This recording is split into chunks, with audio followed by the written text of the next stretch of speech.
په دې مخه جوړ شو مراسمو کې د ټولګټ چارو وزارت مالیې او ادارې مین وویل په هلمند ولایت کې یو با مسجد جوړ او رسما مو د حج او اوقافو وزارت ته وسپاره ترڅو په راتلونکي وخت کې د دې مسجد جامع ساتنه او حفاظت دوی وکړي. همداراز نوموړي زیاته کړه دا مسجد د ټولو اړینو اسانتیاوو څخه برخمن په اساسي ډول جوړ شوی چې د لویې لارې د نارینه‌وو او ښځینه‌وو مسافرو لپاره به د لمانځه ادا کولو ضرورت رفع کړي.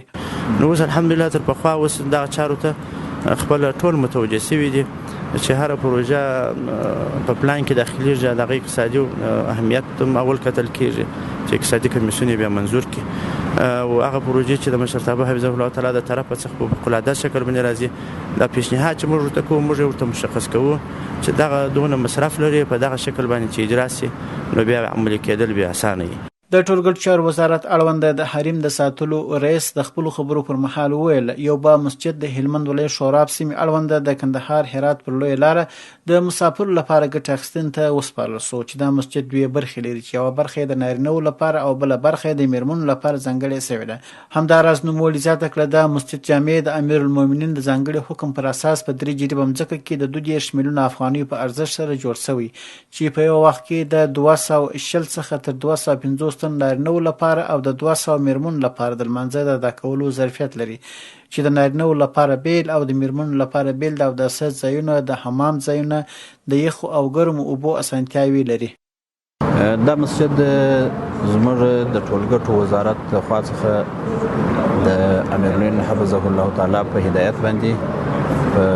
22 میلیونه افغانیو باندې په قرارداد ورکول شوی او پر 3 جریبه مځکه باندې و چې څلور شپږ زره متره مکعب کېږي چې نن ګټه اخیستنې ته وسپارل شو او تکمیل. د حج او اوقاف وزارت اړوند د ولایتونو د حج او اوقاف رئیس وویل د ټولګټو وزارت له لوري یو با مسجد راوسپارل شو چې موږ اړوند ریاست ته وسپاره. امیر المؤمنین حفظه الله کله حکم کړی و په ادامي وزارت ته چې تاسو په عمومي شهراو کې د موږ د مسافرو د سہولت لپاره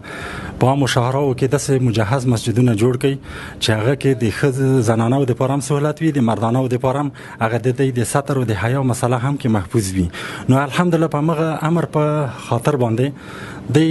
حالا په ګوته ونول چې هغه مسجد یې جوړ کړ نو بیا امیر المؤمنین صاحب حکم کړی و چې وروسته د تکمیل د پروژې نه هغه اوقافو ته وسپارئ نو اوس موږ ته وسپارل شو. بلخوا ځایي مسؤلین او دیني علماو د دې مسجد له ګټې اخیستنې هرکلی وکړی ویې ویل چې د هېواد زعیم امیر المؤمنین حفظه الله تعالی هر وخت د ټولګټو او بنسټیزو پروژو پلي کېدو ته چې ولسونو ته دوامداره خیر رسیږي لومړیتوب ورکړی دی.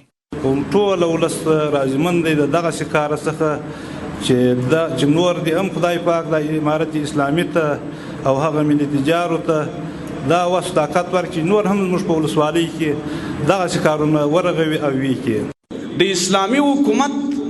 دوی وظیفې او دوی ذمهدارۍ دي یو ته حراست د دین وایي بل ته سیاست د دنیا وایي. حراست د دا معنا حراست د دین چې دا به د دین حفاظت کوي د دین ذمهداري به کوي د دین ذمهداري به دوی په غاړه باندې لري. دویم قدم کې سیاست د دنیا د اسلامي حکومت وظیفه او ذمہداري ده. باید ویل شي چې د امیر المؤمنین حفظه الله تعالی د ځانګړي حکم پر اساس د افغانستان په ټولو هغو ولایتو کې د لویو لارو مسافرو لپاره د لمانځه ځایونه نه وه